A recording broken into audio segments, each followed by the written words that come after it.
Halo guys, tadi saya baru jumpa orang pas ngobrol-ngobrol dan dia bilang dia harus membayar uang BPJS dan uang BPJS dia itu telat selama 10 bulan dia belum bayar dan dia harus dirawat di rumah sakit dan dia harus membayar 10 bulan plus denda dari keterlambatan dia 2 kali lipat. Nah, kalau kita pikir guys, dia butuh uang untuk dia sakit, padahal dia tidak punya asuransi. Nah, menurut kita gimana? Penting nggak kita punya asuransi? Di sini guys, aku pengen menitik beratkan asuransi itu penting. Apakah itu guys punya asuransi dari pemerintah yaitu BPJS ataupun asuransi pribadi kita?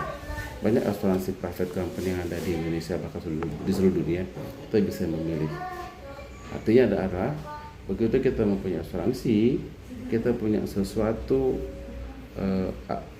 institusi yang bisa menopang ataupun yang bisa menolong kita dari segi finansial.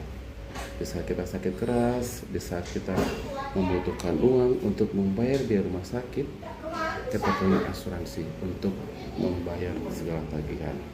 Saya tidak harus membilang apakah harus asuransi A, harus asuransi B, atau asuransi C. Itu semua asuransi sama.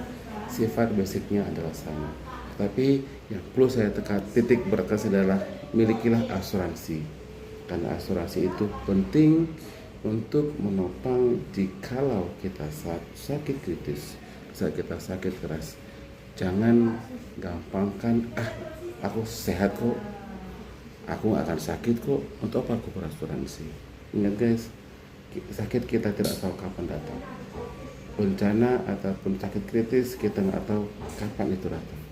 Tetapi pada saat kita sakit keras dan vonis dokter menyatakan bahwa kita harus operasi dan itu membutuhkan biaya yang besar, untuk itulah digunakan yang namanya asuransi.